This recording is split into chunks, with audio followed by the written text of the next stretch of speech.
জামাত শিবির রাজাকার এই মুহূর্তে বাংলা চার্জ। আলহামদুলিল্লাহ, আল্লাহ তাআলার অশেষ রহমতে জামাত শিবির দেশ ছেড়ে যায় নাই। জামাত শিবির দেশে আছে।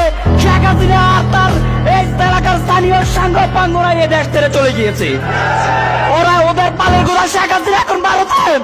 যারা এখানে স্লোগান দিয়েছিল তারা কেউ ভারতে, কেউ কুয়েতে, কেউ কাতারে, কেউ দুবাই, কেউ সৌদি আরব। ঠিক কিনা বলেন? সুতরাং রাজাকার রাজাকার খেলার দিন শেষ। শেখ হাসিনা রাজাকার রাজাকার করতে করতে ভারত গেছে মামুর বাড়ি। নতুন করে আবার রাজাকার রাজাকার সুর শোনা যায় কিনা?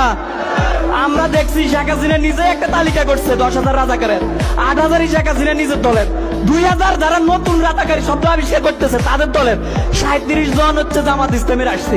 আপনাদেরকে একটা গল্প বলি, আমি শেষ করি, ছোট্ট একটা গল্প। গ্রামে নাকি গরু চুরি করতে চোর লাগে 3 জন। কয়জন? একজনে চুরি করে, আরেকজন 1 ঘন্টা নিয়ে রাস্তার উত্তর দিকে যায়, আর আরেক চোরে জনগণের সাথে মিশে যায়।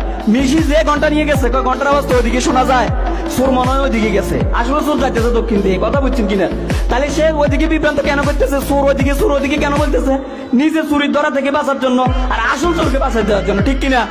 ঠিক এমন যারা রাজাকার রাজাকার বলে তারা আসলে প্রকৃত রাজাকার। নিজেদের রাজাকারীদের ঢাকার জন্য সারাক্ষণ জামাত ইসলামীকে রাজাকার বলে। কথা বুঝায়?